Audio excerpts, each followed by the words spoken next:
Hello and welcome back to another episode of the New Earth Architectress podcast. I am just beaming with joy about today's episode.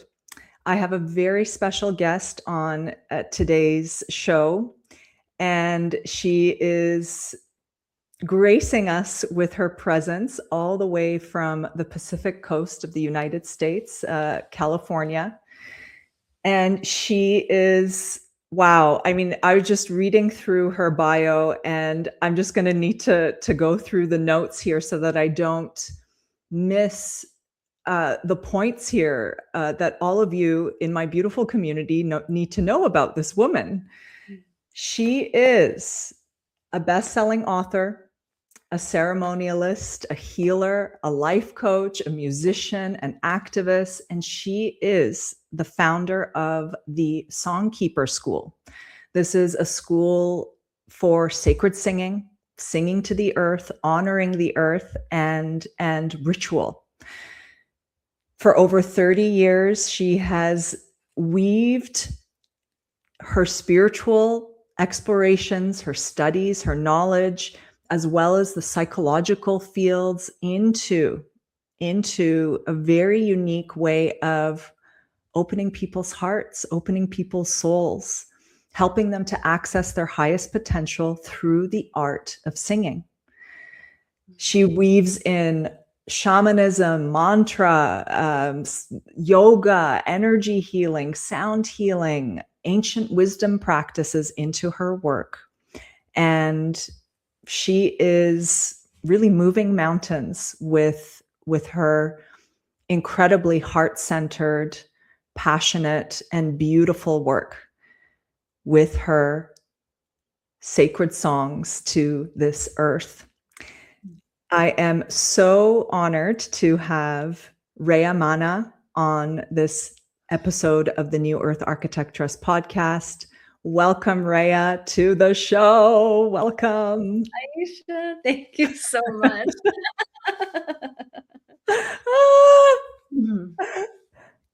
Gosh, it's like, I feel what I feel from you is that you have this beautiful breadth of work as well, and the work comes from the heart. And I think it's that kind of recognition that it's not about, the resume, but it's about, what our relationship is with our heart, and then what spirit is moving through each of our individual hearts. Yeah, absolutely. Wow. Thank you. Thank you. We are vessels, aren't we? Vessels transmitting a very sacred impulse, a very sacred and creative impulse that is rising from the earth right now, rising through our great mother, rising through her union with the cosmos and the angelic realms. And oh boy, my community is going to be just like, so lit up like myself to hear more about what you are creating in the world through your voice and through empowering others to activate and open up their own sacred voices to commune with the land, commune with Mother Earth. Wow.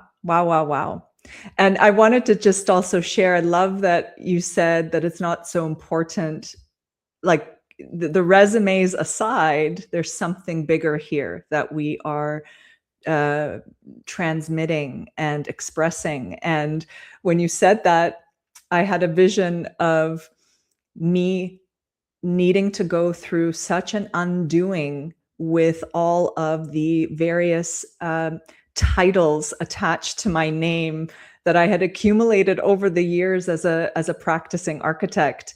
And not that they're all bad, but they had a certain kind of grip on me, and I had a lot of pressure, put a lot of pressure on myself to upkeep certain, degrees, certifications. Like, so I just pictured all these letters that we put next to our names, and it's like, we're moving into a whole new paradigm right now where I feel we don't need to be hanging on to these titles as much, rather stepping into being these pure vessels Mm. to allow the sacred song of Mother Earth and the cosmos to sing through us.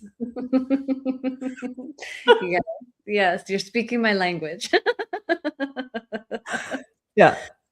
So, Reya, everyone, typically I invite architects who are bridging spirit with form. I do also invite people who are involved in creating sanctuaries through a new organic, nature based approach to architecture.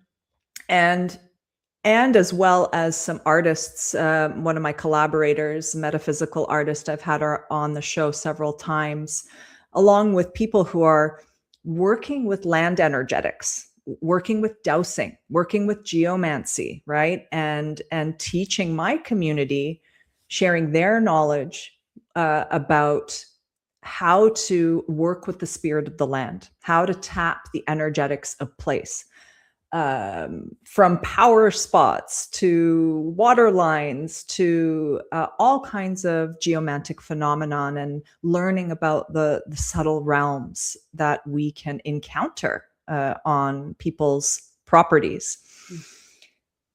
When I encountered your work, Reya, I was just jumping for joy, and I just felt like, wow, she is really bringing a force that is very much in touch, in tune, tapped into the divine feminine. And I just felt such a connection with my work, the sacred blueprint work, the work that you're doing with groups to sing to the land. And I know that so much is unfolding through this process. So it's all connected. It's all connected. And I'm so excited for my community to hear more about your story. How did you start singing to the land? How did you begin the Songkeeper School? What's your story? What's your journey? Oh. Aisha, thank you for sharing that. And I also feel so excited to connect with you because here I've been singing to the land and building relationship with the spirit of place and teaching people how to empower the land to return to its own mastery as these master beings. And so it's beautiful to see the different ways that many of us are called to do that. Yeah. And I think, I mean, it's kind of been a little evolving, whispering process. Mm. And I'd say it first started in 2013, where I began sun gazing. I would wake up before dawn, stand barefoot on the earth, and I would breathe the energy of the sun through my body down into the earth. And then I would send blessings to our Mother Earth. And I had committed myself to do it for like 40 days. After about 10 days, the earth started speaking back. She showed me that all wisdom from all time is contained in the energetic field of the earth and in our energetic field. And we open the conversation with honoring, with blessing, with giving, with tuning in. We don't realize that we live inside this field of responsiveness that's always available, Wow. always communicating with us. So that led to a series of 5 years of me having these messages and downloads. And then I ended up writing a book called The Awakening World, The Return of the Divine Feminine. Wow. And, went through life and, made music and learned and taught and sang. And then when COVID hit in 2020, I was living in Topanga and everything is shut down. So I had no outer outlets for singing or teaching or connecting with others. And I would sit outside each day and I would do my singing, chanting, meditation practice. And I'm singing for this beautiful array of mountains. Well, I started to realize how much they loved it, started to remember, oh, right, there is this reciprocal relationship that we have with the natural world. Remembered all of these things. I forgot my love of sacred mountains and despacho ceremonies. That is a kind of ceremony of offerings that they do in the Andes Mountains of Peru. And I just was opened to going on this deep dive of learning about ley lines and power spots and geomagnetic hotspots. And I found Freddie Silva, who's a researcher, and ended up going to a workshop with him in Sedona. And in an in-person workshop right when COVID started. So it was wonderful. And the workshop taught us about ley lines and power spots and different energy centers on the earth. And I was really intrigued. Well, how can we use our voice to connect in with those places? And so again, life continued, but I started to get this calling to stop what I was doing and go and sing to sacred mountains. I resisted because it didn't make much sense. It's one thing if you're going to be an architect, it's clear. It's like, okay, well, there's a pathway. People are architects. For me, I'm like, I'm going to go to sing to sacred mountains. Like, how am I going to survive? How am I going to Right. make a living? Yeah. So after a few months of feeling this intense pull, Hmm. I did quit my job, and right away I was invited to lead a women's retreat in the Ko'olau Mountains of Oahu, Hawaii, then a private retreat in the Grand Tetons, and then to Sedona, and then the Chiricahua Mountains of eastern Arizona. And I sang to the land. And the land showed me that it is alive and it needs us to sing to it. The land is a memory keeper, it's a living library, and we tap into that source of all wisdom. And it's a source that is true and stable, not Hmm. like the Library of Alexandria where they can burn the books. Hmm. Even now we're in Wow. this digital age where so much of the wisdom is being changed or altered to a current paradigm.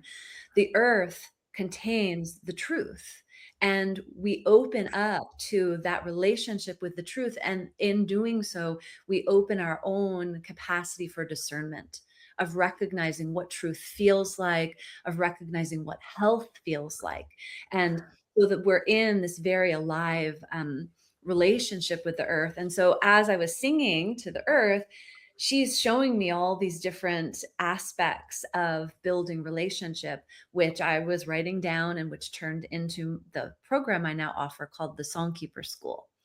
And it's how to sing to connect in with the elementals, how to sing for ancestral healing, how to sing for the emotional and trauma release of the body, how to, and most importantly and overarchingly, build that relationship with the unseen world, Hmm. with the spirit of place, and recognition that everything we experience is an outcropping of that spirit of place. And so many of the things that we're dealing with, the issues we're dealing with, the challenges, they're not ours alone. They're Hmm. aspects of the spirit of place. So part of our singing work is expanding our identity to recognize we're more than just individual units. We're part of this totality.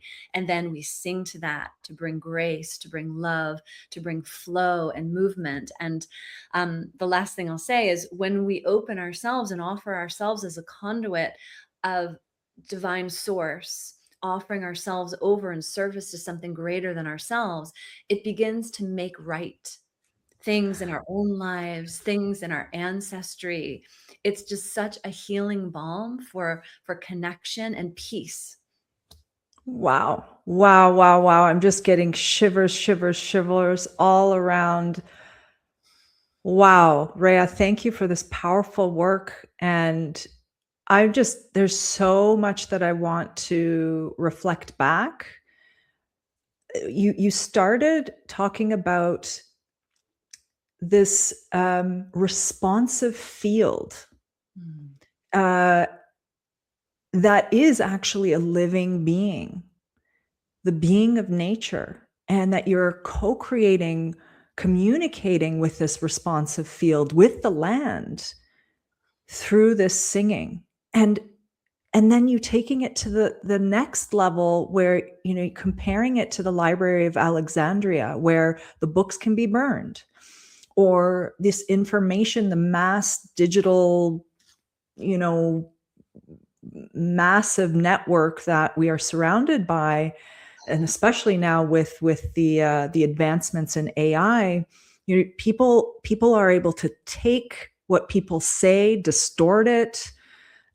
They can take a video of someone, or AI can take a video of someone and actually replicate them speaking, but it's not them. It's not authentic. It's not authentic. Actually, I'm thinking about Keoni in Hawaii. He's a beautiful soul who's speaking, and he talks about authenticity. Anyway, so going back to this truth that we have the capacity to access, that is so profound. And that's something that I've discovered as I've been developing the sacred blueprint, Reya, that the truth of the blueprint comes through when we commune with Mother Earth, when we invite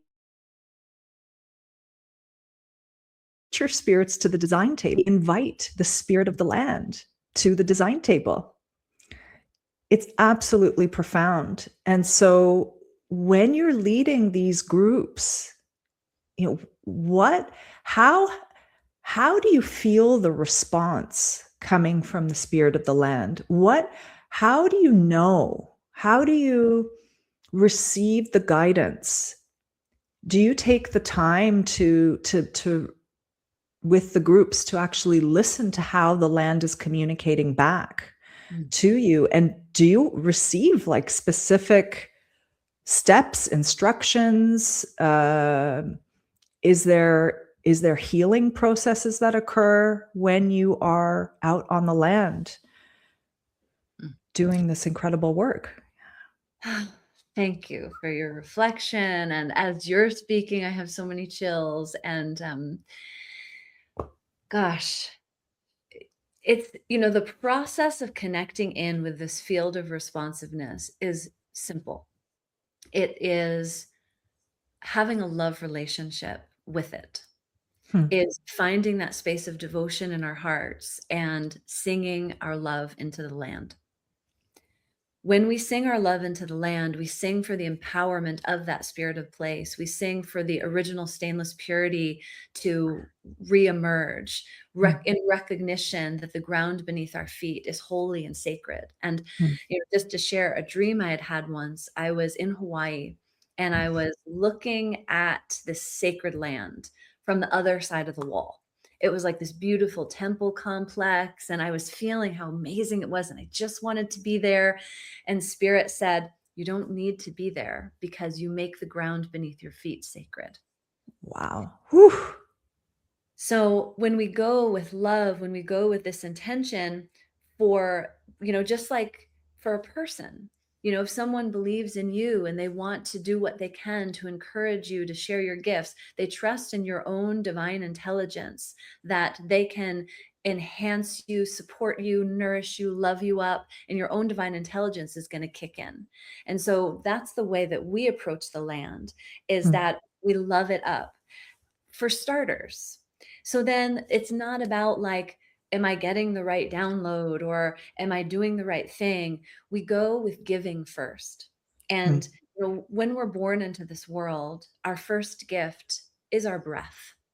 We're given the breath of life. And so we can give that breath. We can give our song. We can offer our energy first. And so we always want to give before we receive. And sometimes the process is you can be years in the giving in order to start to hone in that channel of discernment, which, most of our lives, we've been taught to listen to external sources of authority. We've lived in a world with a lot of cognitive distortion where the messages we're given are different from the truth that exists. So a part of this process is allowing our bodies to heal, allowing our nervous system to regulate, to coming into this deep relationship with our own inner knowing and feeling what it feels like to be inside the field of responsiveness versus in our ego, in our mind, in our old story, in our pain. So before we get to any sense of action, we're opening to just the giving. And then the action happens. I mean, always when I lead these groups, it's somebody randomly shows up and leads us to some place. And we ended up like I do a retreat each year in Mount Shasta. And last year, I had booked this Airbnb, which is on this mineral springs creek. And Wow. It's this mineral springs that has masculine and feminine water coming out of the ground. There's only a couple places on earth that have this. Glastonbury is one. The Okay. masculine energy is infused with Yeah. iron. The masculine waters is infused with iron. The feminine water is infused with silica, with crystal. Yeah. So this water comes up out of the ground and goes down this mineral creek. As I'm driving to the place, we pass this other retreat center that I know my friend stewards. So I reach out to her. She happens to be there. I know her from this water group that I'm part of with the Emoto Peace Project. Dr. Right. Masaru Emoto, Yeah. he's since passed, but his lineage holder, Michiko Hayashi, she continues to do this work with water and store Wow. waters of the world. So I knew this woman from our water group, and she comes by, tells us that this water that we're at, Dr. Masaru Emoto had visited, and it's very sacred to him, and goes Wow. all these stories. And then we bump into somebody else up on the mountain, and then the last day we got invited to a private headwaters, also where Dr. Masaru Emoto had been blessing the water. And I was just intuitively guided to sing this Japanese water song. And then we were invited by Michiko to share some of the work with her event for World Water Day in Japan. And when she heard we were singing this Japanese water song, she just cried, never knowing that I had learned it years before. And it's a very special song that they use every time that they go and they do water blessings. So just as a little snapshot, it's Right. give to the land, and then the language is spoken in synchronicities and people who show up and opportunities and situations, and you feel so enlivened. Wow. Wow. It's like it feels like also like a treasure hunt. Things are unraveling, like, oh, and this and that. It's very similar to what I've experienced with my clients on the properties and lands that I've helped them with, and the projects that we're working on. It's incredible, the synchronicities that start to unfold when you open. I love how you say love it up. We love up the land, right? When you make the honorings, the you do the gratitude ceremonies, and yeah, just love up the land. It's just incredible. The blueprints come through, and the roadmaps. It sounds like the roadmaps for you come through, and you're guided. You're guided to do what's next, right? And yeah, it's absolutely profound. And this awareness of water, and going to the sacred waters, and the masculine water and the feminine water. The waters have been very much speaking to me in the work that I do with people's properties, and so much is about the story of water, whether it's toxic water, forgotten water. Reya, we've got just behind our house on the main street, a canal that's just been straightened out, and you can feel and see that the water cannot do her dance like she normally does when she's been straightened out. I mean, this is a perfect example of how engineering is not like conventional engineering is actually destroying the life force of water. Water wants to meander, right? She wants to move. She's about movement. She's feminine, right? She wants to express herself in that way. So very much the story of water, the work that I do, leading women architects as well as visionary leaders and land stewards to the ancient city of Ephesus. It's one of the biggest power places in the world. And I guide them to the Temple of Artemis. She's not much is left over there except massive, massive ripples of energy flowing out from that temple. It is an incredibly magical place, powerful place, huge creative life force emanating from there. And it was one of the biggest mystery schools, one of the most important mystery schools in the world.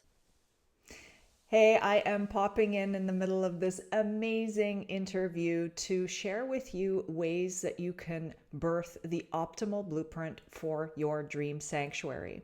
For the bold, pioneering property owners and land stewards who are ready to birth a temple, a community, a home that is in tune with the energetics of place, that is attracting abundance, vitality, healing, and freedom, then I have an amazing program that I think you will be very interested in. It is the Sacred Blueprint Design Quest. I have details below for how you can apply for a free discovery call to find out more. I am a spirit architect that helps you to awaken your soul's purpose and partner with the spirit of the land in order to design the most stunning blueprint for your property, whether it's a garden, whether it's a building, whether it's a house addition, whether it's a greater vision for a series of communities. This program is going to support you to design the blueprint with ease and flow, and it's going to open the way for smooth project planning. So application details are below to hop on a free discovery call with me. I also have a free guide that's going to give you a taste of my unique signature system, the Sacred Blueprint. That is the 7 steps to mapping the vision for your dream sanctuary. So feel free to sign up for that below. And for the high achieving, spirit conscious women architects and landscape architects and interior architects who are longing to bridge spirit with form and awaken their intuitive powers, unleash their intuitive powers, and tap their feminine magic to start to birth the temples of our new earth by leveraging their intuitive gifts. I've got an incredible program just opening this year. We begin June 2026. It is the Sacred Blueprint Certification Program for women architects. So if you hear the call to join this container, check out all the program details below, and we'll send you, or rather the link below, and we'll send you the program details, which includes the application information. All right, great. And now continuing on with this amazing interview. Yeah, actually, this is bridging to our next topic that I want to hear or learn more about from you is the topic of the larynx. And there's something about the primal waters, Reya, combined with the specific signature energy of that temple that very much activate the larynx in the women there that I take there. And there's something about creation and really activating your true expression, creative expression, that's linked to the larynx. And it's incredible. And I'm just now starting to piece the next levels, the next layers of the sacred blueprint related to the larynx. And I was going to do my own podcast episode regarding this topic. And then when I discovered your work, I'm like, oh, no. We've got to invite Reya onto the show to talk about it. So, I mean, there's so many doorways and portals opening in this conversation that I want to head down. I mean, the whole topic about nature spirits, the sacred mountains. But yeah, I'd love to hear about your perspective about the larynx and before we do, I want to share something from Rudolf Steiner that I've been studying for a long time. I've been studying anthroposophy for a long time. I discovered his work in university through one of my dear friends, and Rudolf Steiner influenced my approach to architecture, and I've been deep in the studies of esoteric wisdom through the anthroposophic movement, and reading his lectures on architecture. For those of you who are watching the YouTube, you can see the book up right now. It's Architecture as a Synthesis of the Arts. And I want to read an excerpt here that I feel Reya is really going to be able to dive into. Just let me turn my light on here to be able to read. It's dark here in Turkey. Here we go. All right. Art and architecture as a larynx of the gods. However much study may be devoted to the elimination of crime and wrongdoing in the world, true redemption, the turning of evil into good, will in future depend upon whether true art and architecture are able to generate a definite cultural atmosphere. An atmosphere that can so fill the hearts and souls of human beings, if they allow this atmosphere to influence them, that liars will cease to lie and disturbers of the peace will cease to disturb the peace of their fellow citizens. Buildings will begin to speak. They will speak a language of which people today have as yet no inkling. And then he goes on to saying, so how do human beings speak? They speak through a larynx, right? Human beings would not be able to speak without, or speak to us without a larynx. What the gods of nature have given us in our larynx, we can pass on to the whole world when we find appropriate artistic forms. And through these forms, the gods will speak to us. And so he goes on to saying, I mean, Steiner is never a one-liner guy. I mean, you've got to keep reading and reading and reading and reading to go really deep. But basically what he's talking about is that art and architecture, when we're really tapped into the impulse of creation that is moving through humanity and tapping the fresh energy, actually, not replicating or copying the old architecture, but really listening to the impulse that wants to be birthed now through us now and for the future. He sees that buildings are actually become larynxes for the gods to speak through to humankind and to this earth. And so with this theme here, the larynx, I'd love for you to share the mystery of the larynx, Reya. What's the mystery of the larynx? Wow. Wow. How exciting that we even get to have this conversation. I know.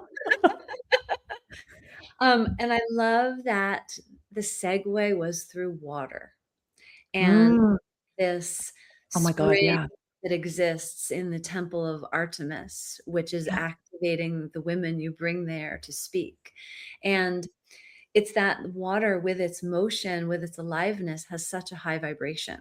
There's a documentary I had watched about water on Gaia TV, and they've researched certain properties of water in different places all over the world. And there was this mountaintop in Colombia, and I don't remember the unit of measure, but it was just at this mountaintop in Colombia. It was such a high number of this property. And once you get to tap water, it's like negative. And so the idea is that when you're imbued in an atmosphere, a high vibrational atmosphere, your body knows what to do. Your health takes over, your self-healing mechanism gets activated. And so as I'm listening, so I'm just loving that water was the segue, because water also, it clears. I didn't plan that.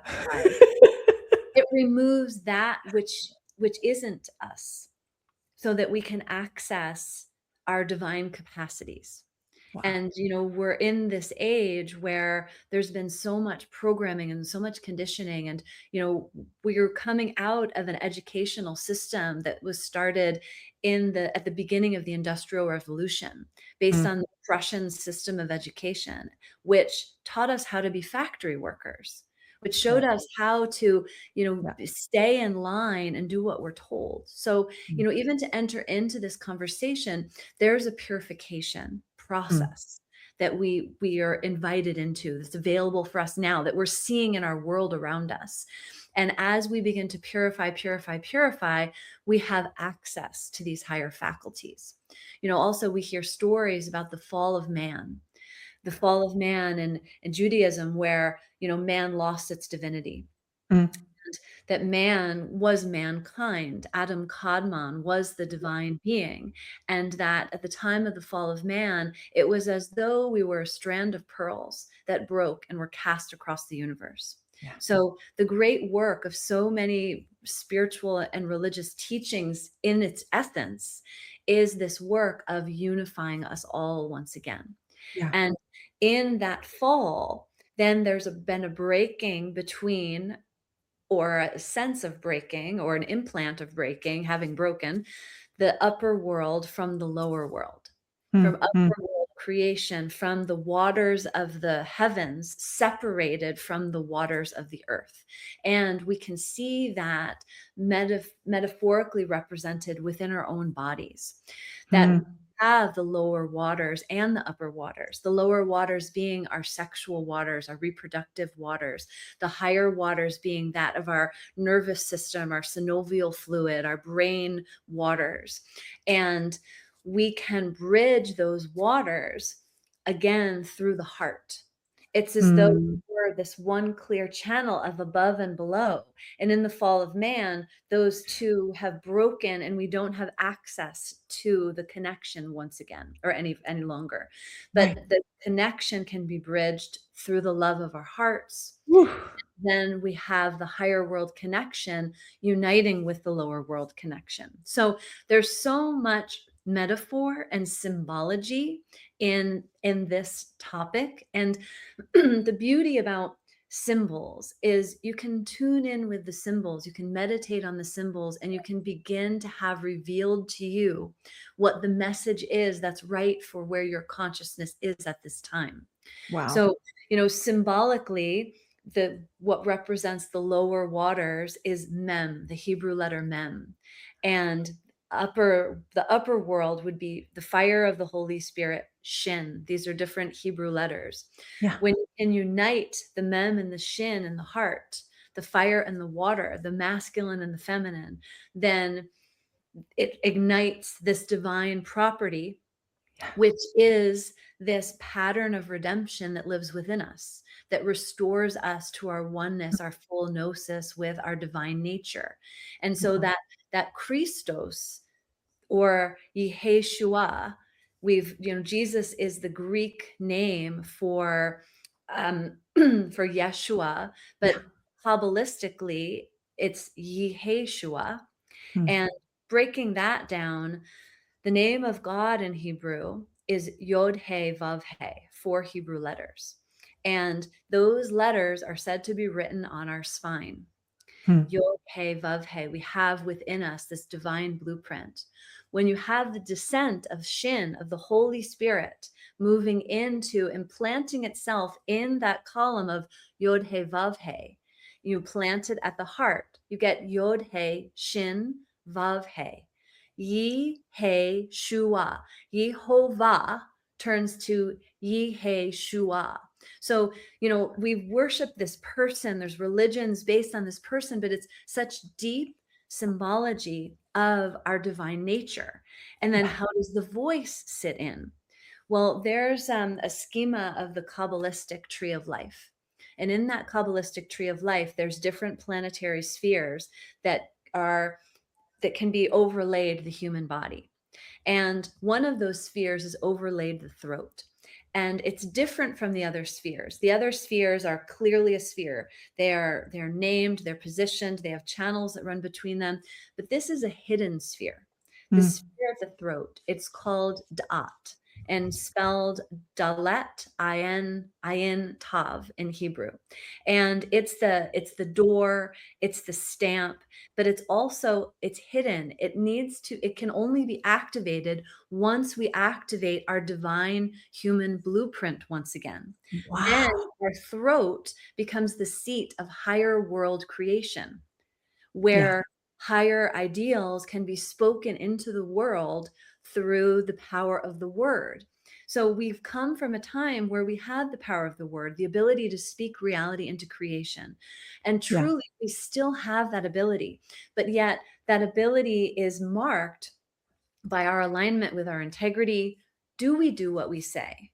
Are our thoughts, our feelings, our actions, intentions, are they all aligned? Or are we on the one hand saying we want a peaceful world, but then in the background running these negative stories about ourselves and Right. others? So Right. it's about to access the fullness of this gateway of higher world creation. We need to come back to the embodiment of our divine nature. Wow. Yeah, it's so profound. As you were sharing, I'm also seeing parallels between the story of Osiris, Isis and Osiris. And Osiris lost all of his, well, rather, he was dismembered by Set. And Isis needed to bring all of his body parts back together again to resurrect. Mm. So you talk about the fall, right, of man, of Adam, we would say in Turkish, right? And yeah, bringing back all the pieces, and that what you were talking about, the different letters and names inscribed into the spine, or that they're like almost like keys, right? And as you were saying that, Reya, I could hear tones, each Mm. and every one of them having a different tone. Mm. And once they're all played in the correct way, then that hidden doorway also starts to get activated, the larynx, this mystery of the larynx. What, it's so interesting that in the Kabbalah tradition, it's hidden. Mhm. The other thing I want to share about that too is that in my studies of Rudolf Steiner's cosmology, and I mean, it's not really his, he was just deeply tapped into the high the mysteries that actually wove through many different mystery teachings. But he talks about actually how once we enter a different epoch, it may be on Jupiter. He calls it New Jupiter, which is actually New Earth. It may also be later. I don't want to get this wrong because it's so detailed, but he talks about how actually the next stage of evolution for the human being, and this is, by the way, gazillions of years, gazillions, we won't even look the way that we look. It's actually when masculine and feminine are totally united, we're actually going to be self-propagating beings Mm. through the word, through the larynx. So we will be literally Mm. speaking. And he talks even about I remember in the lecture, he talks about a green spittle that will come through our mouths. And this is getting very esoteric, but everyone knows in my community, I go deep. So if you're here, you're esoteric nerds like we are. um, but, coming back to what that means for our creativity, tapping our intuition. And I love what you shared about the fact that we have the codes for our own healing within us. And so when this is activated, when these waters, the lower waters with the higher waters, and they're merged at the heart, wow, then there's just so much possible, right? Through that union.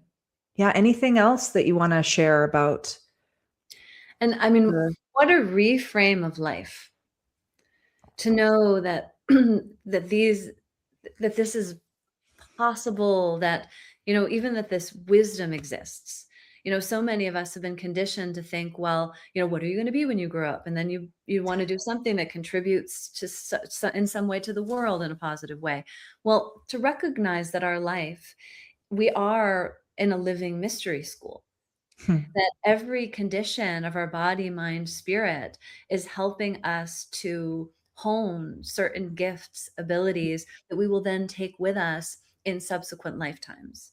And it's one thing to get into the mystery um and the deep esoteric Right. wisdom of all, and it's another thing too, like, well, how does that relate to us here and now? Yeah.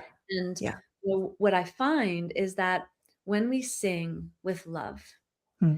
there's not this, like, that is the perfect recipe.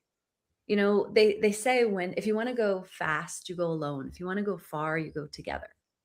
And just this awareness that, like, when we do it in unity, when Hmm. we come in love, when we approach these spirits of place with curiosity, with invitation, that there's an essence that we are imbued with. Yeah. And it's the essence that is the magic balm. They'll say in different spiritual traditions why it's a blessing to have a spiritual teacher. Hmm. Like, the spiritual teacher, is like the key that unlocks the door. Like, you can be reading these scriptures for your whole life, but then you have an awakened master who, it's like that key that unlocks the door. Right. And without it, they're just words on a page. It's just Hmm. scaffolding Hmm. around the building. So what we're going for here is the opening of the inner world. And it's said that the doorway to the inner world is gained through the heart. Even in the Hmm. Carol tradition from the Andes Mountains of Peru, they have this concept, Munaiki, which is this heart connection. And Hmm. you access the spiritual worlds through the heart. And it's not something that you can go after. You can go after the invitation, like, to petition to have your heart opened, or the access to the unseen world be open, but you can't open the gate. It has to be gifted to you. So Hmm. this access to the unseen world is gifted through a humble heart. And I Hmm. think where some aspects of our world have gone wrong is in the seeking of power, in the Hmm. seeking of resource, in the seeking of knowledge or objects in order to Yeah. get something else. And the thing that you spoke of when we first got on the call is, it's like the wisdom is coming through the ethers, Hmm. and coming through the ethers to be caught by those with a humble heart. Hmm. And it's through love that the transmission is correct. And Yeah. now largely inside this field of distortion, where no wonder our youth and our young people are having so much difficulty, Oh my God. because Anxiety and yeah. the anxiety, the gender confusion. I mean, Yeah. I think it's due to many factors, including, hormones in the food and vaccines, and but also to a large extent that our youth aren't surrounded by these images of truth, Hmm. by these Hmm. representations of truth. So, Hmm. going back to what you were sharing about art and architecture, when we bring forth something that is sourced from higher world relationship, when we bring forth something that's sourced in love, Hmm. when someone stands in the presence of that, it's a transmission of divinity that informs our very cells of Hmm. how to embody that divine essence. Yeah. Oh my God, I'm just seeing so many incredible buildings and spaces form as you speak. It's amazing. This what's possible for the new earth, what's possible for architecture and design and art and being, sacred being, when we incorporate, when we integrate these sacred practices. I mean, I think about my Indigenous brothers and sisters in Canada. Grew up in Toronto, and it's just not a question. It was part of their way of walking, and still is. Of course, thank God, the youth, the new generation, they're bringing it back in their own contemporary way. But how to honor the land and consult the land when a decision needs to be made, and taking that seriously, right? And all of that has been completely omitted from the building code. Oh yeah. From It's from been all omitted from our education, right? It's been omitted from, I mean, we could just keep on going, right? Keep from on our going. relationships, from I'm our thinking mental health, from our economy. from hospitals, right? I don't even want to use hospitals. In the Ottoman tradition, we had water, actually music and water, sound and water was being used at these beautiful healing centers that were stunning stone buildings with beautiful courtyards and gardens. I mean, they knew what they were doing because God was speaking through them, right? Allah was speaking through them. Mm. And yeah, wow. Oh my God, we're going to need to do a part two, Reya. It's just, there's so much possible. Before we, well, I'm so excited to share for the listeners. Reya's going to sing us a song. Reya's going to sing us a song, and she's going to share more about the Songkeeper School. I want to also um, share some of the images of you out on the land with your groups singing to the land after you sing your song. But I want to ask you one final question. I'm so excited, Reya. I just opened the doors for a certification program for women architects, the Mm. Sacred Blueprint Certification Program. And I see them also learning from you and learning how opening up their voice, singing to the earth is like such a crucial step in in learning how to connect with the spirit of place. I see it. I see it. And right now there are a lot of women on the edge. They're scared. They're feeling, their bodies feeling the feels, anxiety attacks, panic attacks. There's a lot of women that are within my community that are just they're on the edge, and they are really hesitating to take this next bold leap, really to fully come out of hiding, to unleash their feminine magic and their intuitive powers. What advice would you have for them before? Wow. Thank you for that question. Well, one is, what is the cost for not doing it? Hmm. We've lived in this world that has been very devoid of the feminine essence. We've built a masculine world, resourced and extracted from the natural resources that are surrounding us, and created a table of men where the women aren't even invited, where the mothers aren't honored. So what is the cost of not putting our voice back in? I mean, we are at such a crucial time where it's like, what is this future trajectory that we're on right now if the powers that have been controlling the system continue to see their way unfold? That what I'm seeing is that it is this wisdom of the women, this wisdom of the feminine that wants to speak through. And with that, with our connection, with our intuition, with our love, with our motherly instincts, and that building relationship then once again with the earth, we can mitigate natural disasters. We can mitigate challenge in our community. It's that we're living in a world that is the form created, or the structure created out of the essence of a greater form. And what's happened is now it's been the form, the truth has been completely separated out from this hollow shell of what we're fed, a hollow shell of our existence, a Right. hollow shell of our world, a hollow shell that's holding our children. No wonder our children are struggling. And we're being called to join our voices once again, to join our hearts. They say that there's nothing more powerful in this world than the love a mother has for her child. The love that each woman holds for her children, the power that we have to come together with and bring that love into the world, to bring our prayers, to bring our voices, to bring our art into a space that holds representations for that love. We need Whew. these representations of love to be greater than those representations of fear. And one other thing I'll say about this love of the Divine Mother, I had a series of visions around December 21st, 2012. That was said to be the end of this 26,000 year cycle in the Mayan calendar. And I was in Sweden doing 3 days of ceremony.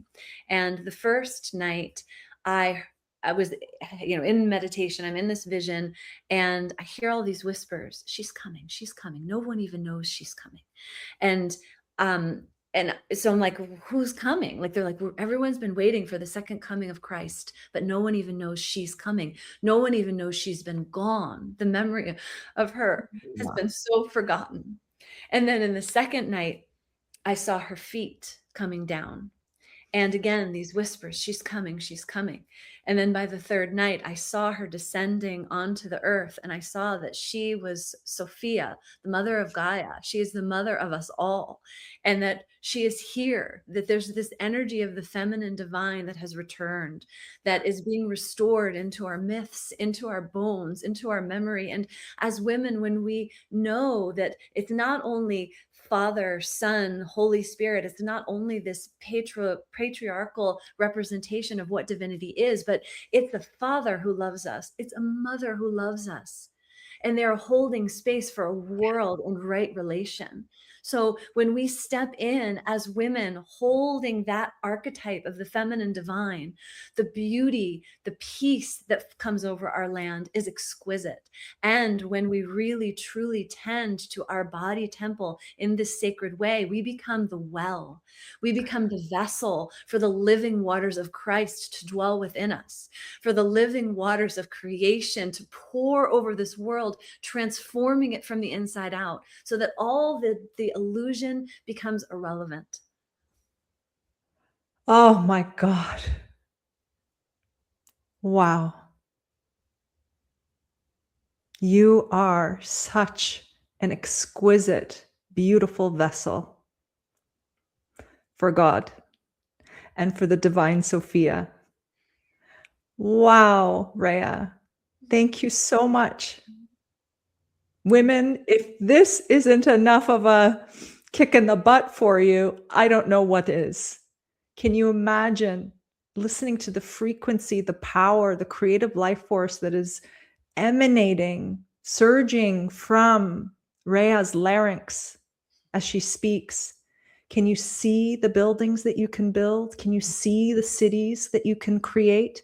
Can you see the communities that you can give birth to, quite literally as oracles for the new earth architecture? This is it.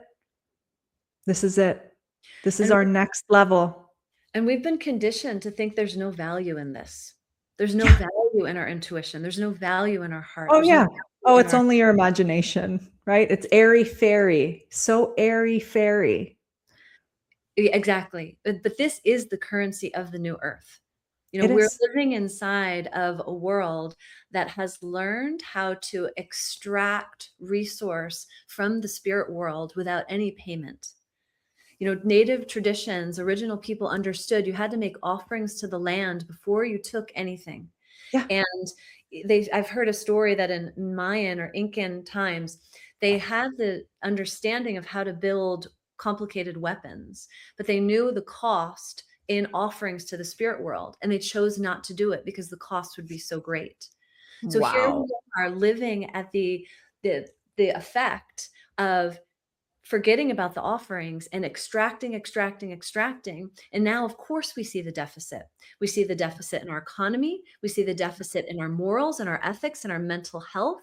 Yeah. So as we begin to return right relation with the spirit world, with Yeah. this unseen vitality, with, I woke up the other morning, I was on my moon, and I woke up with, oh, shaman, they walk between worlds.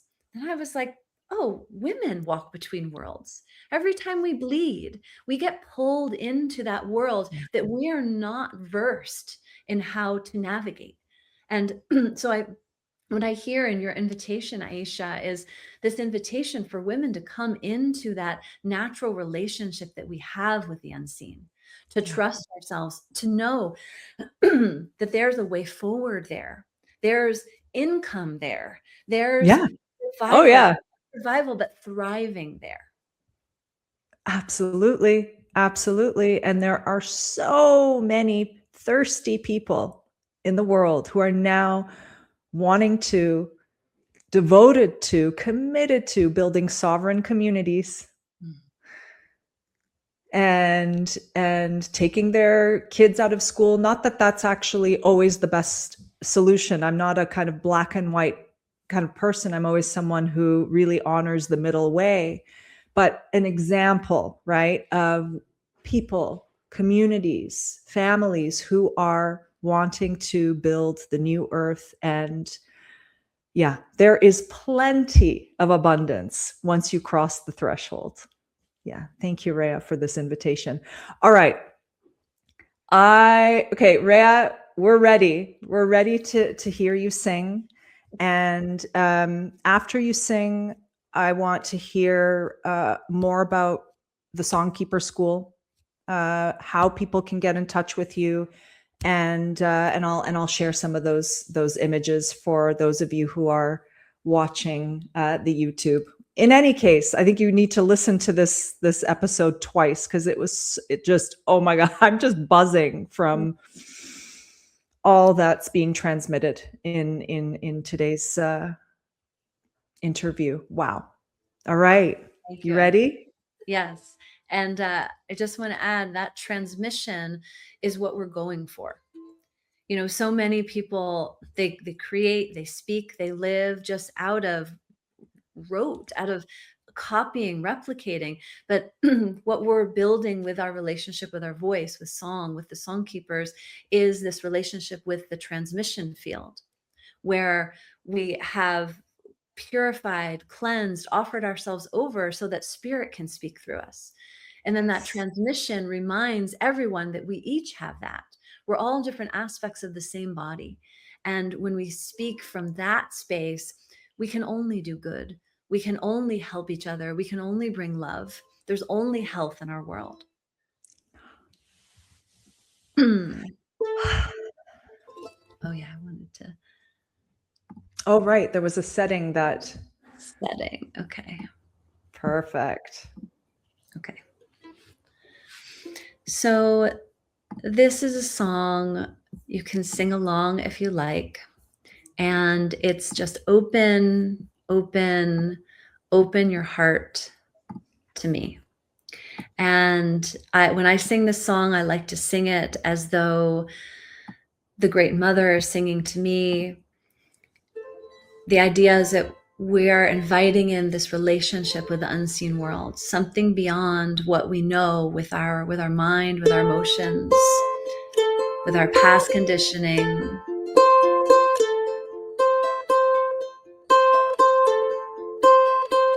So if you want to take a deep breath,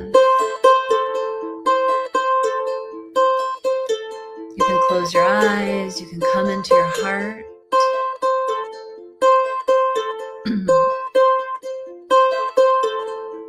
We're being called for something so much greater.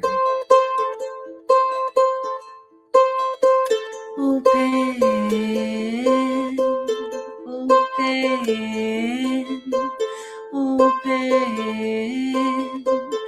open your heart to me.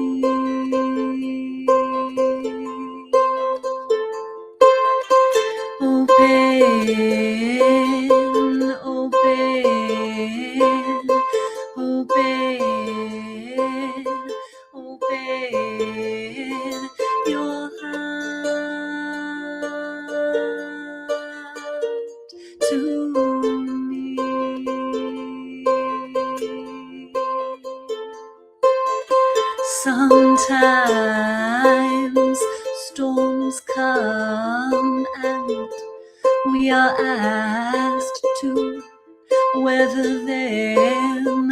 I've always been holding you. Open, open, open, open your heart to me.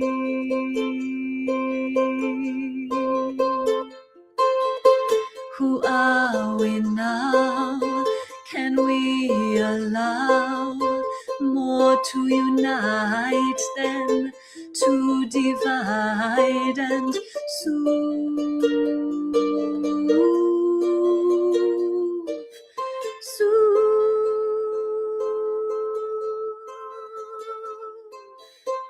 Open, open, open, open your heart to me.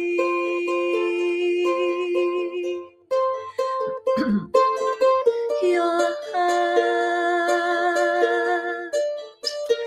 to me.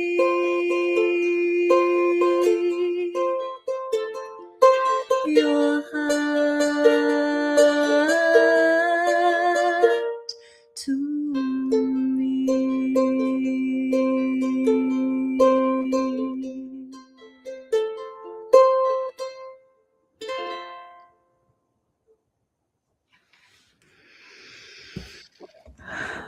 Oh, wow, Reya.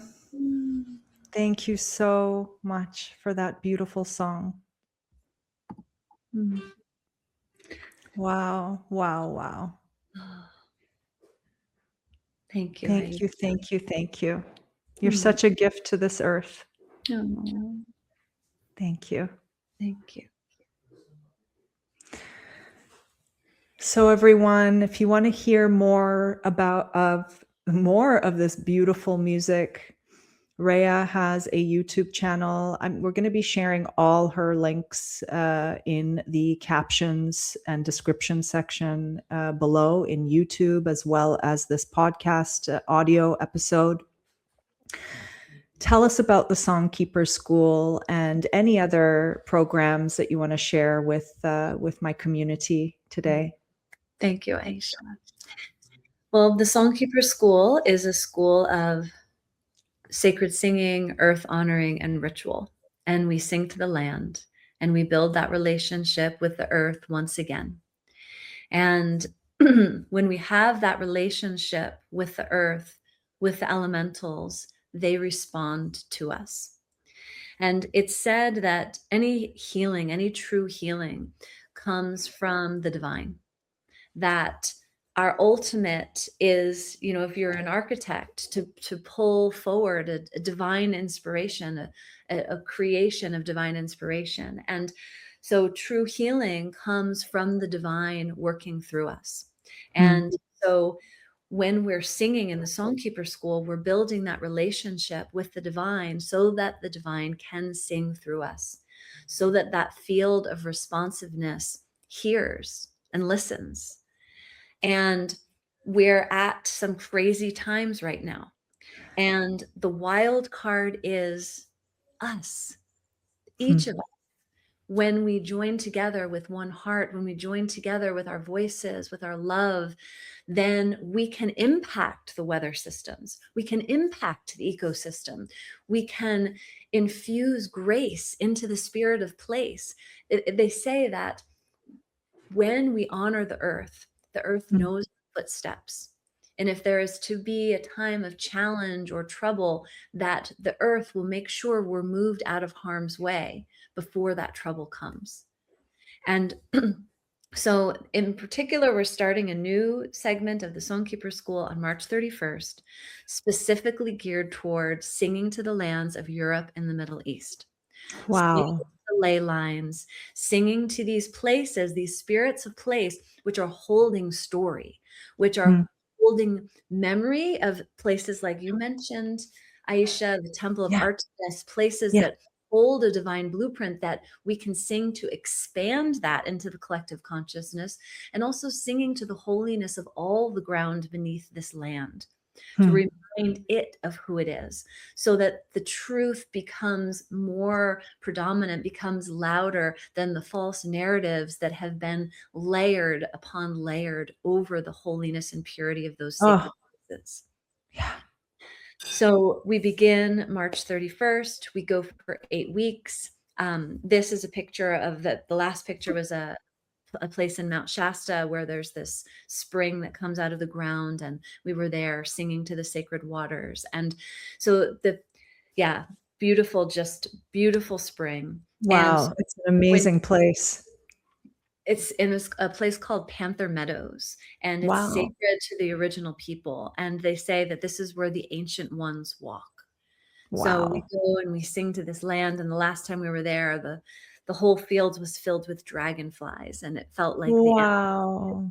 communing with us. And so we're going to sing to the lands of Europe and to the Middle East, our intention being to bring peace, harmony, the restoration of the original stainless purity, to work with the ley lines, to open up that flow through the network, through the planetary grid, so that the communication, the right relation communication can flow once again through the lands. And that Wow. their ecosystems. I know there's been some extreme weather over the last Yeah. couple of summers. And so the idea is that we can sing to these elementals, we can sing for balance, we can sing for the safety of the people. And, they say that these times we're in are like this collective, like great purge. And so let us purge and purify our own hearts through love, so that we don't have to go through a massive challenge, that the Right. challenge can be mitigated through grace. So we offer the love of our hearts infused through our voices for the lands of Europe and the Middle East. We start that on March 31st. From wherever you are in the world, please join us. Obviously, this is a hot spot of activity that's there right now. Yeah.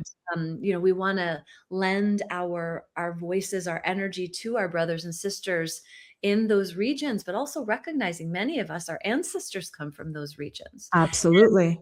Many of the much of the suffering we hold is from ancestral lines. So this will be a deep opportunity to sing for the healing, for the balance of our ancestral lines, for communication with of all of our relations. Wow. Wow. And can you repeat once again when I'm just going to stop sharing here for when are so where is the school actually going to take place? Online. So anyone It's can going to be join. online. Perfect. So anyone from the world can join. Yes. Fantastic. And it's starting again March when? 31st. March 31st. Amazing. We'll also Wow. learn songs for the water, build relationship with the elementals, with the sun, with the breath, work with ancestral healing. I And love it. Yeah, wow, I think this would just be such an amazing, if any of you who are listening are especially, land stewards, people who are wanting to birth their own sanctuary, I think this would be an incredible opening for not only your communication with Mother Earth, really with the land, but also an opening for your own creative capacities, and the absolutely. visions that I'm sure are coming through this powerful group work. And just, you shared all these dragonflies showed up right around this sacred well and water springs on that holy land. Oh, and it's Wow. rained. There's rainbows that have come. I mean, Right. it's amazing how the Yeah. elementals respond. And yes, it does really open up that flow for your own creativity. I mean, people end up writing songs. It's an opening for our channels. Our body is the instrument, and our voice just happens to be the where the sound comes out. But so when we work with this technology, we're also working with the energy meridians of the body, where we're moving, or we're creating the conditions for the blocks, the stagnations to be dissolved, for us to come into that deep devotional relationship with ourselves. It informs all the work we do as we create greater resonance and coherence with ourselves and with the spirit of place. Wow. Wow, wow, wow. I'm sure it's going to be amazing. Everyone, check out Reya's website. You'll be able to access the Songkeeper School link through there, but we're also going to share the link directly in the captions below. But her website is Reya Manna with 2 N's, reyamanna.com. Anything else, Reya, before we Well, close for today? this cohort, we've made it very, very reasonably priced. So if people feel called, this is an offering of love to our Mother Earth. So the idea is that we're contributing to creating a light action to Wow. impact the course of events that are transpiring right now. Oh, so beautiful. Thank you so much for opening this school, Reya. And I'm just so excited to watch and also participate in this beautiful co-creation with the land that you've opened up. Thank you so much Oh, for your thank time today. Wow, wow, wow. you. Let's Thank build the you. new earth through Amen. singing, They're singing through through the power of architecture. the divine feminine, through our larynxes. Yes, and the men need us because Absolutely. they have been the predominant recipients of the programming of the field of distortion. Hmm. And so as we come back into right relation, Wow. the healing that happens for the men in our world, I mean, for ourselves, but for all of us, it's, Absolutely. you say, well, oh, people could be afraid of, I'm not sure if I should do it, but everything, we can impact so much. The love of the mother is the foundational, she's the hearth of the home. So Yeah. when we tend to our own hearth, the ripple effects that come out through our world are tremendous. Oh, so beautiful. Thank you, Reya, once again. Right. We're definitely going to need to do a part 2, and it's just been such an honor and privilege to interview you. Thanks again for all the beautiful work you do. Thank you, Aisha. God bless you. Thank you for your work. Thank you. All right, everyone. Until next time. Bye.